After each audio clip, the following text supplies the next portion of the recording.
ഇത് കാലഹരണപ്പെട്ടു പോകുമോ എന്നുള്ള സംശയം പോലും പലരും ചോദിക്കുന്നുണ്ട്. കാരണം ആ സമയം ആകുമ്പോഴേക്കും ചൈനയ്ക്ക് 1500 J-20 എന്ന 5ാം തലമുറ യുദ്ധവിമാനം ഉണ്ടായി കഴിയും.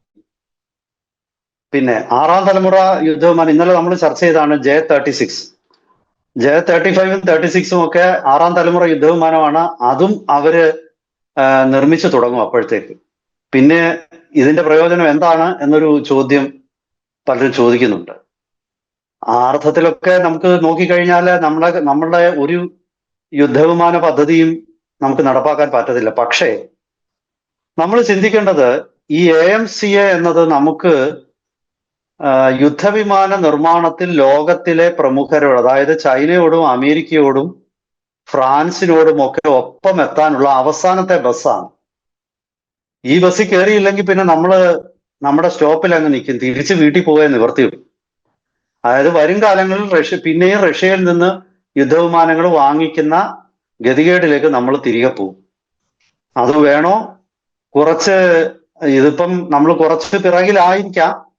പക്ഷേ ഇതിൽ നിന്നും നമ്മൾ നേടിയെടുക്കുന്ന അറിവ് അടുത്ത ഘട്ടത്തിൽ നമ്മൾ അവരോടൊപ്പം എത്തും. കാരണം പലതിലും നമ്മൾ അങ്ങനെ എത്തിയിട്ടുണ്ട്. നമ്മളിപ്പോ മിസൈലുകളുടെ കാര്യം എടുത്താൽ, ബാലിസ്റ്റിക് മിസൈലുകളൊക്കെ അമേരിക്കയ്ക്ക് പിന്നെ റഷ്യക്കുമൊക്കെ വളരെ ദശകങ്ങൾക്ക് മുമ്പുണ്ടായിരുന്നു. നമ്മൾ 2000-ന് ശേഷമാണ് ഇതൊക്കെ പെർഫെക്റ്റ് ചെയ്തത്. പക്ഷെ ഇപ്പൊ നമ്മൾ അവരുടെ ഒപ്പം തന്നെ എത്തി. അതുപോലെ തന്നെ നമ്മൾ ക്രൂയിസ് മിസൈലുകളുടെ കാര്യത്തിൽ 2020-ന് ശേഷമാണ് ലോകത്തിലെ മികച്ച ക്രൂയിസ് മിസൈലുകൾ നിർമ്മിക്കാൻ നമ്മൾ തുടങ്ങിയത്. അപ്പോ നമുക്ക് ഒന്ന് ലേറ്റ് ആണെങ്കിലും ലേറ്റസ്റ്റ് ആകാനുള്ള ഒരു മാർഗമാണ് ഈ AMCA. പിന്നെ ഇനി നമുക്ക് അതിന്റെ നിർമ്മാണത്തിലേക്കും സർക്കാർ കൊടുത്തിരിക്കുന്ന ഇപ്പോൾ 3 കമ്പനികളെ ഷോർട്ട് ലിസ്റ്റ് ചെയ്തിട്ടുണ്ട്. ആ വിഷയങ്ങളിലേക്ക് നമുക്ക് വരാം. AMCയുടെ കോൺട്രാക്ട് ഏത് കമ്പനിക്കാണ് ഭാരത സർക്കാർ കൊടുക്കാൻ പോകുന്നത് എന്നുള്ളത് ഈ 2027 ജനുവരി തൊട്ട് മാർച്ച് വരെയുള്ള മാസങ്ങളിൽ നമുക്കറിയാം. അതിനുള്ളിൽ മാർച്ചിന് മുമ്പ് തന്നെ അതിന്റെ പ്രഖ്യാപനം വന്നിരിക്കും. 3 കമ്പനികളാണ് ഇപ്പോ അഡ്വാൻസ്ഡ് മീഡിയം കോമ്പാറ്റ് എയർക്രാഫ്റ്റുമായിട്ട് ബന്ധപ്പെട്ട് ഷോർട്ട് ലിസ്റ്റ് ചെയ്തിട്ടുള്ളത്. അതില് ഒന്നാമത്തേത് ടാറ്റ അഡ്വാൻസ്ഡ് സിസ്റ്റം ലിമിറ്റഡ് ആണ്. രണ്ടാമത്തേത് L&Tയും ഭാരത് ഇലക്ട്രോണിക്സ് ലിമിറ്റഡും ചേർന്നിട്ടുള്ള ഒരു കൺസോർഷ്യമാണ്. മൂന്നാമത്തേത് ഭാരത് ഫോർജ് BEML, അതായത് ഭാരത് എർത്ത് മൂവേഴ്സ് ലിമിറ്റഡ്, അത് പൊതുമേഖലാ കമ്പനിയാണ്. ഭാരത് ഫോർജ് സ്വകാര്യ കമ്പനിയാണ്. പിന്നെ ഡേറ്റ പാറ്റേൺസ്. ഇങ്ങനെ 3 കമ്പനികൾ ചേർന്നുള്ള കൺസോർഷ്യമാണ്. അങ്ങനെ 3 കമ്പനികളാണ് ഇപ്പോൾ ഷോർട്ട് ലിസ്റ്റ് ചെയ്യപ്പെട്ടിരിക്കുന്നത്. ഇതില് വിമാനത്തിന്റെ ഒരു ഫ്രെയിം അസംബിൾ ചെയ്ത് പരിചയമുള്ളത് ടാറ്റ അഡ്വാൻസ്ഡ് സിസ്റ്റത്തിന് മാത്രമാണ്. ഇതില് മുഖ്യമായിട്ട് സ്വകാര്യ കമ്പനികൾ തന്നെയാണ് ഇതിനകത്തിലെ ഈ പ്രോജക്റ്റ് ലീഡ് ചെയ്യാൻ പോകുന്നത്. അതിൽ സംശയമൊന്നുമില്ല. കാരണം ഈ തേജസ് MK1 ആണെങ്കിലും MK2 ആണെങ്കിലും ഒക്കെ നിർമ്മിക്കും എന്ന് പറയുന്ന ഡെഡ് ലൈനുകൾ കഴിഞ്ഞ് ദശകങ്ങൾ കഴിഞ്ഞാലും നിർമ്മിക്കാത്ത HAL ഇതിനകത്തിലില്ല. അപ്പൊ അത് തന്നെ ഈ പ്രോജക്റ്റ് വിജയിക്കാൻ സാധ്യതയുണ്ടെന്നുള്ളതിന്റെ ഒരു സൂചനയായിട്ട് ഞാൻ കണക്കാക്കുകയാണ്. കാരണം HALന് കൊടുക്കാവുന്ന സമയമെല്ലാം നമ്മൾ കൊടുത്തു കഴിഞ്ഞു. ഇനി HALനെ നമ്മൾ പിന്നെ HALൽ വിശ്വാസം അർപ്പിക്കുന്നത് അതിന് യുക്തിയൊന്നും ഞാൻ കാണുന്നില്ല. അപ്പോ ഇതാണ് അതിന്റെ ഒരു സ്ഥിതി. ഈ 3 കമ്പനികളിൽ ഒരെണ്ണത്തിനാണ് ഇത് ലഭിക്കാൻ സാധ്യതയുള്ളത്. ഇത് കുറച്ച് കാലതാമസമൊക്കെ ഉണ്ടാകുമെന്ന് തന്നെയാണ് ഞാൻ പ്രതീക്ഷിക്കുന്നത്. സർക്കാരിന്റെ ലക്ഷ്യമനുസരിച്ച് ഇപ്പോ ഈ ഷോർട്ട് ലിസ്റ്റ് ചെയ്യപ്പെട്ട കമ്പനികളിൽ നിന്ന് ഒരു കമ്പനിയുടെ പേര് അനൗൺസ് ചെയ്യുകയും അവരുമായിട്ട് ഔദ്യോഗികമായിട്ട് കരാറ് സർക്കാർ ഒപ്പിടുകയും ചെയ്തു കഴിഞ്ഞാൽ 24 മാസത്തിനുള്ളിൽ ഈ വിമാനത്തിന്റെ ആദ്യത്തെ പ്രോട്ടോടൈപ്പ് പുറത്തിറങ്ങും. പ്രോട്ടോടൈപ്പ് എന്ന് പറയുന്നത് പൂർണ്ണമായിട്ടും ഈ പറയുന്ന എല്ലാ തരത്തിലുള്ള സജ്ജീകരണങ്ങളുമുള്ള വിമാനമാണ് പ്രോട്ടോടൈപ്പ്. ആ പ്രോട്ടോടൈപ്പ് 2 കൊല്ലത്തിനുള്ളിൽ പുറത്തിറങ്ങും. അത് വെച്ച് നമുക്ക് കണക്കുകൂട്ടി നോക്കിയാൽ ഇപ്പോ 2027 ഫെബ്രുവരിയിലോ മാർച്ച് തുടക്കത്തിലുമാണ് അനൗൺസ് ചെയ്യുകയും മാർച്ച് ഒടുവിൽ കരാർ ഒപ്പിടുകയും ചെയ്തു എന്നിരിക്കുക. അല്ലെ ഏപ്രിൽ തുടക്കത്തിൽ കരാർ ഒപ്പിട്ടു. അങ്ങനെയാണെങ്കിൽ 2029 ഏപ്രിലിൽ ഈ വിമാനത്തിന്റെ പ്രോട്ടോടൈപ്പ് പുറത്തിറങ്ങുകയും ഗ്രൗണ്ട് ട്രയൽ, ടാക്സി ട്രയൽ, അതായത് റൺവേയിലൂടെ ആ വിമാനം ഓടിക്കുന്ന ട്രയലൊക്കെ നടക്കുകയും ചെയ്യും. പിന്നെ വീണ്ടും ഒരു 6 മാസത്തിനുള്ളിൽ അതിന്റെ ഫ്ലൈറ്റ് ടെസ്റ്റ് നടത്തും എന്നാണ് സർക്കാർ വിഭാവനം ചെയ്തത്. അതായത് 2029 ഒരു ഏപ്രിലിൽ വിമാനം ടാക്സി ട്രയൽ നടത്തിയാൽ 2029 ഒടുവിലൂടെ അത് പറക്കും, ഫ്ലൈറ്റ് ടെസ്റ്റ് നടത്തും എന്നാണ് നമ്മൾ വിഭാവനം ചെയ്യുന്നത്. പക്ഷെ അതൊരു അതിമോഹമാണെന്നാണ് എനിക്ക് തോന്നുന്നത്. 2029 ഏതായാലും ഫ്ലൈറ്റ് ടെസ്റ്റ് നടക്കുമെന്ന് എനിക്ക് തോന്നുന്നില്ല. എത്ര കാര്യക്ഷമമായ കമ്പനി ആണെങ്കിലും 2030 ഫ്ലൈറ്റ് ടെസ്റ്റ് നടക്കും എന്ന് നമുക്ക് പ്രതീക്ഷിക്കാം. അങ്ങനെ ഫ്ലൈറ്റ് ടെസ്റ്റ് നടന്നു കഴിഞ്ഞാൽ ഇവർ 5 പ്രോട്ടോടൈപ്പുകൾ നിർമ്മിക്കാനാണ് ഉദ്ദേശിക്കുന്നത്. ഈ 5 എണ്ണത്തിൽ 5 പ്രോട്ടോടൈപ്പിനുമായിട്ട് ഏതാണ്ട് 15,800 കോടി രൂപയാണ് കേന്ദ്ര സർക്കാർ വകയിരുത്തിയിരിക്കുന്നത്. ഈ പ്രോട്ടോടൈപ്പുകൾ നമ്മൾ ഇതിന്റെ ആദ്യത്തെ ഫ്ലൈറ്റ് ടെസ്റ്റും ഒക്കെ നടന്നു കഴിഞ്ഞാൽ ഇതിലെ 5 പ്രോട്ടോടൈപ്പ് നിർമ്മിക്കുന്നതിൽ 3 എണ്ണം ഫ്ലൈറ്റ് പറക്കൽ പരീക്ഷണങ്ങൾക്ക് മാത്രമായിരിക്കും. വിവിധ സാഹചര്യങ്ങളിൽ വിവിധ രീതിയിൽ ഇത് എങ്ങനെയാണ് പറക്കുന്നത് എന്നുള്ള അതിൻ്റെ ഒരു പരീക്ഷണങ്ങളായിരിക്കും അപ്പോൾ നടക്കുന്നത്. പിന്നെ ബാക്കി 2 എണ്ണം എന്ന് ഞാൻ പറഞ്ഞില്ല, 5 എണ്ണത്തിൽ 2 എണ്ണം ബാക്കി അത് വെപ്പൺ ട്രയൽ നടത്താനായിരിക്കും ഉപയോഗിക്കുന്നത്. അതായത് ഇതിൽ ഇന്റഗ്രേറ്റ് ചെയ്യുന്ന ആയുധങ്ങളുണ്ട്.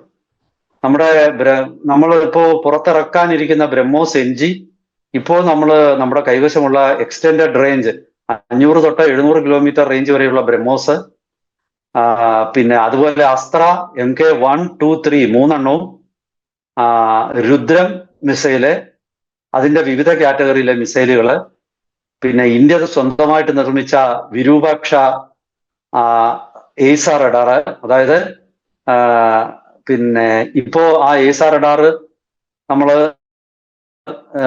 Su-30 MKIക്ക് വേണ്ടിയും പരിഗണിക്കുന്നുണ്ട്. അത് ഈ സൂപ്പർ സുഖോയ് എന്ന രീതിയിൽ Su-30 MKI അത് പിന്നെ നവീകരിക്കുമ്പോൾ അതിലും വിരൂപാക്ഷ റഡാർ ഉപയോഗിക്കാൻ സാധ്യതയുണ്ടെന്നാണ്. അതൊരു എയ്സാർ റഡാറാണ്.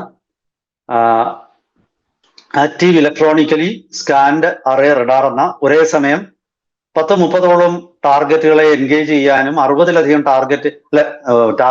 30ഓളം ടാർഗറ്റുകളെ ഒരേ സമയം കൈകാര്യം ചെയ്യാനും, അതായത് പിന്നെ 60ഓളം ടാർഗറ്റുകളെ ട്രാക്ക് ചെയ്യാനും ഒക്കെ ശേഷിയുള്ള ആക്റ്റീവ് ഇലക്ട്രോണിക്കലി സ്കാൻഡ് അറേ റഡാറാണ് വിരൂപാക്ഷ. അപ്പൊ ആ റഡാർ ഇതിൽ ഘടിപ്പിക്കുമെന്നാണ് നമുക്ക് നൽകുന്ന സൂചന. ഇത് എല്ലാ അർത്ഥത്തിലും ശരിയായിട്ടുള്ള ഒരു സ്റ്റെൽത്ത് വിമാനം തന്നെ ആയിരിക്കുമെന്നാണ് DRDO ക്ലെയിം ചെയ്യുന്നത്. എന്ന് വെച്ചാൽ ഇതിന്റെ മുൻഭാഗത്തെ റഡാർ ക്രോസ് സെക്ഷൻ 0.000 സ്ക്വയർ മീറ്ററിനും 0.001 സ്ക്വയർ മീറ്ററിനും ഇടയിലായിരിക്കും. ഇപ്പൊ നമ്മുടെ സുഖോയി MK-30 ഒക്കെ റഡാർ ക്രോസ് സെക്ഷൻ പല പല പല രീതിയിലും മൊത്തത്തിൽ എടുത്ത് നോക്കിയാൽ 3 സ്ക്വയർ മീറ്റർ ഒക്കെ വരും. അപ്പൊ ഇത് റഡാറുകളുടെ ദൃഷ്ടിയിൽ പെടാനുള്ള സാധ്യത തുലവും കുറവാണ് എന്നുള്ളതാണ്. അത്ര ചെറിയ റഡാർ ക്രോസ് സെക്ഷൻ ഇപ്പോഴത്തെ F-35 തീർച്ചയായിട്ടും അതിനോടൊപ്പമുള്ള റഡാർ ക്രോസ് സെക്ഷൻ മാത്രമേ ഈ AMCA'ക്കുള്ളൂ. ഇത് ശരിയാണ്. ഇതിന്റെ കാലാവധിയൊക്കെ നമ്മൾ വിഭാവനം ചെയ്ത് 2010 ഇങ്ങനെ ഒരു പദ്ധതി വിഭാവനം ചെയ്ത് 2027 ആകുമ്പോൾ പ്രൊഡക്ഷൻ നടക്കുമെന്നൊക്കെ പറഞ്ഞിട്ട് ഇത് ഈ ഒരു ഘട്ടത്തിൽ എത്തി നിൽക്കുന്നതുള്ളൂ എന്നുള്ളത് തീർച്ചയായിട്ടും ഒരു നമുക്കൊരു ബുദ്ധിമുട്ടുള്ള കാര്യമാണ്. പ്രത്യേകിച്ച് നമുക്ക് വിമാനങ്ങളുടെ ദൗർലഭ്യം, യുദ്ധവിമാനങ്ങളുടെ ദൗർലഭ്യം ഇന്ത്യൻ വ്യോമസേനയ്ക്ക് ഉള്ളപ്പോൾ. പക്ഷേ ഇത് ഇപ്പോഴത്തെ ഇതിന്റെ ഒരു മുന്നേറ്റം കണ്ടിട്ട് തീർച്ചയായിട്ടും ഇത് വലിയ വ്യത്യാസമൊന്നുമില്ലാതെ ഇതിന്റെ നിർമ്മാണവും ഫ്ലൈറ്റ് ടെസ്റ്റും ഒക്കെ നടക്കുമെന്ന് നമുക്ക് പ്രതീക്ഷിക്കാം. എപ്പോഴും നമ്മൾ ദൗർഭാഗ്യങ്ങളെക്കുറിച്ചും അപകടങ്ങളെക്കുറിച്ചും മാത്രം ചിന്തിക്കേണ്ട, ചിലതെങ്കിലുമൊക്കെ കാര്യങ്ങൾ നടക്കുമെന്ന് പ്രതീക്ഷിക്കുക. ഇപ്പം ഏറ്റവും വലിയൊരു പ്രതീക്ഷ നമുക്ക് വരുന്നത് റോൾസ് റോയ്സും അതുപോലെ തന്നെ റിലയൻസും കൂടെ ചേർന്നിട്ട് ഇന്ത്യയിൽ എഞ്ചിൻ നിർമ്മിക്കും, 120 കിലോന്യൂട്ടന്റെ ഒരു എഞ്ചിൻ നിർമ്മിക്കും എന്നുള്ള പ്രഖ്യാപനമാണ്. മാത്രവുമല്ല, ചില വാർത്തകൾ വന്നിരിക്കുന്ന അനുസരിച്ച് അവര് അത്തരം ഒരു എഞ്ചിന്റെ ചില ആർക്കിടെക്ചർ അവരിപ്പോ തന്നെ നിർമ്മിച്ചു കഴിഞ്ഞിരിക്കുന്നു എന്നാണ്. കാരണം റോൾസ് റോയ്സ് പോലുള്ള കമ്പനിക്ക്, റിലയൻസിനും അതിന് ഫണ്ടിന് കുറവൊന്നുമില്ല. റിലയൻസ് ഇക്കാര്യത്തിൽ ഫണ്ട് ഇറക്കാൻ തയ്യാറാണ്. കാരണം ഈ എഞ്ചിൻ സഫ്രാനുമായിട്ടുള്ള കോമ്പറ്റീഷനിൽ ജയിക്കാൻ വേണ്ടിയിട്ട് റോൾസ് റോയ്സ് എഞ്ചിന്റെ പ്രാഥമിക ഒരു ചട്ടക്കൂട് നിർമ്മിച്ചു കഴിഞ്ഞിരിക്കുന്നു എന്ന് തന്നെയാണ് വാർത്തകൾ പുറത്തു വരുന്നത്. അപ്പൊ അവര് പറയുന്ന അനുസരിച്ച് ഈ എഞ്ചിന് 2035 ഇതിന്റെ പ്രൊഡക്ഷൻ, കമേഴ്ഷ്യൽ പ്രൊഡക്ഷൻ തുടങ്ങുമെന്ന് തന്നെയാണ്. അപ്പോ അങ്ങനെ ഒരു സാഹചര്യമാണെങ്കിൽ എന്റെ വിലയിരുത്തലിൽ AMCA'യുടെ കമേഴ്ഷ്യൽ പ്രൊഡക്ഷൻ ഇവരുടെ ടെസ്റ്റുകളും ഒക്കെ 2033 കുറച്ച് 33-ലോ 34-ലോ ഒക്കെ ഈ AMCA'യുടെ പ്രൊഡക്ഷൻ തുടങ്ങിയാലും അതിന്റെ യഥാർത്ഥ രീതിയിലുള്ള ഒരു വൻതോതിലുള്ള പ്രൊഡക്ഷൻ 2035 ആവും. ഏതാണ്ട് ആ കാലഘട്ടത്തിൽ ഈ എഞ്ചിനും തയ്യാറാകും. അതുവരെ F414 എന്ന ജിയുടെ എഞ്ചിൻ ആയിരിക്കും ആദ്യഘട്ടത്തിൽ ഉപയോഗിക്കുക എന്നാണ് പറയുന്നത്. ഈ ഒരു അഭിപ്രായമാണ് പലർക്കും ഈ AMCA വെറും തമാശയായിരിക്കും എന്നുള്ള രീതിയിലുള്ള വിമർശനങ്ങൾ ഉന്നയിക്കാൻ കാരണമായത്. കാരണം ഈ F414 എഞ്ചിന്റെ ത്രസ്റ്റ് എന്ന് പറയുന്നത് വെറും 98 കിലോന്യൂട്ടനാണ്. 98 കിലോന്യൂട്ടൻ മാത്രം ത്രസ്റ്റ് ഉള്ള ഒരു എഞ്ചിന് സൂപ്പർ ക്രൂയിസിങ് അല്ലെങ്കിൽ ത്രസ്റ്റ് വെക്ടറിങ് എന്നൊക്കെ പറയുന്ന അഭ്യാസങ്ങൾ, സൂപ്പർ ക്രൂയിസിങ് എന്ന് പറഞ്ഞാൽ പെട്ടെന്ന് നിമിഷം കൊണ്ട് സൂപ്പർ സോൺ ഒരു ക്രൂയിസിങ് സ്പീഡ് 1.6 മാക്ക് 1.6 ആയിട്ടുള്ള ഒരു പ്ലെയിൻ, അല്ലെങ്കിൽ മാക്ക് 1.8 ആയിട്ടുള്ള ഒരു പ്ലെയിന് മാക്ക് 2.2 ഒക്കെ ആയിട്ട് കൂട്ടും. അത് കുറച്ച് മിനിറ്റ് നേരത്തേക്ക്, ഉദാഹരണത്തിന് ടേക്ക് ഓഫ് ചെയ്യുമ്പോൾ അല്ലെങ്കിൽ ഒരു ശത്രുവിന്റെ മിസൈൽ വരുമ്പോൾ. അതുപോലെ ത്രസ്റ്റ് വെക്ടറിങ് എന്ന് പറഞ്ഞാൽ പെട്ടെന്ന് വെട്ടിത്തിരിക്കുക, ഒരു കോർണറിൽ ചെന്നിട്ട് ഇത് വിമാനം വെട്ടിത്തിരിക്കണം. അങ്ങനെയൊക്കെ തിരിക്കണമെങ്കിൽ ഇതിന് ഒരു 120 കിലോന്യൂട്ടനെങ്കിലും ശക്തിയുള്ള 2 എഞ്ചിൻ, ഇത് ട്വിൻ എഞ്ചിൻ എയർക്രാഫ്റ്റ് ആണ്. അപ്പൊ ഇത്തരം 2 എഞ്ചിനുകൾ വേണ്ടി വരും. ചുരുക്കി പറഞ്ഞാൽ അത് റോൾസ് റോയ്സും പിന്നെ അംബാനിയും കൂടെ ചേർന്ന് നിർമ്മിക്കുന്ന എഞ്ചിന് തീർച്ചയായിട്ടും അതിനുള്ള ശേഷി ഉണ്ടാകും. എന്തായാലും ശരി, നമ്മുടെ സമയം പരിമിതമാണ്, അവസാനിക്കുന്നു. അതുകൊണ്ട് ഞാൻ കൂടുതൽ വിശകലനങ്ങളിലേക്ക് പോകുന്നില്ല. എന്തായാലും ശരി, എനിക്ക് എന്റെ ഒരു വിലയിരുത്തലിൽ ഇത് തീർച്ചയായിട്ടും നടക്കുന്ന സംഭവം തന്നെയാണ്. 1-2 കൊല്ലത്തിന്റെ 2-3 കൊല്ലത്തിന്റെ വ്യത്യാസം ഉണ്ടായാലും നമുക്ക് സഹിക്കാം. 65,000 അടി ഉയരം വരെ പറക്കാൻ ശേഷിയുള്ള ഒരു വിമാനമാണെന്ന് ഓർക്കണം. അത് F-16 വെറും 50,000 മീറ്റർ അടിയാണ് അതിന്റെ ഫ്ലൈറ്റ് സീലിംഗ്. ഇതൊക്കെ അതുപോലെ compact range 1620 kilometre compact range ഉണ്ട്. 25 ടൺ ഭാരമുള്ള വിമാനമായിരിക്കും. നമ്മൾ ഇന്നലെ പറഞ്ഞ ചൈനയുടെ J-36 50 ടൺ ഉണ്ടെങ്കിൽ ഇത് ഒട്ടും 25 ടൺ ഉള്ളത് വിമാനം ഒട്ടും മോശമല്ല. മാത്രമല്ല ഒരു 7-8 ടൺ ആയുധങ്ങളും വഹിക്കാനുള്ള ശേഷിയുണ്ട്. ഇന്റേണൽ വെപ്പൺ ബേ ആണ് അകത്താണ് ആയുധങ്ങൾ സൂക്ഷിക്കുന്നത്. അതിനാൽ സമയപരിമിതി മൂലം ഞാൻ തൽക്കാലം ഇതിന്റെ കൂടുതൽ വിശദാംശങ്ങളിലേക്ക് പോകുന്നില്ല. വരും ദിവസങ്ങളിൽ എന്തായാലും ഈ പ്രോജക്റ്റ് അധികം ഡെഡ് ലൈൻ അധികം വ്യത്യാസമില്ലാതെ തന്നെ ഈ പ്രോജക്റ്റ് പൂർത്തിയാകും എന്ന് തന്നെ നമുക്ക് പ്രതീക്ഷിക്കാം. ഒരു കാരണവശാലും ഈ പ്രോജക്റ്റ് നമ്മൾ പിന്മാറാൻ പാടില്ല. ഞാൻ ആദ്യം സൂചിപ്പിച്ച പോലെ ഇതാ നമുക്കുള്ള അവസാനത്തെ ബസ്സാണ്. ഇതിൽ നിന്നും നമ്മൾ ഇറങ്ങി ഓടിയാൽ നേരെ വീട്ടിലിരിക്കുകയോ വീണ്ടും റഷ്യയെ ആശ്രയിക്കുകയോ. അതായത് ഇത് തീർച്ചയായിട്ടും ഇത് മുന്നോട്ട് പോകും. ശുഭാപ്തി വിശ്വാസത്തോടെ നമുക്ക് ഈ ചർച്ച ഇന്ന് അവസാനിപ്പിക്കാം. വരും ദിവസങ്ങളിൽ കൂടുതൽ വിശദാംശങ്ങളുമായിട്ട് വീണ്ടും പ്രേക്ഷകരുടെ മുന്നിലെത്താം. അതുവരെ എല്ലാവർക്കും ഒരിക്കൽ കൂടി നമസ്കാരം.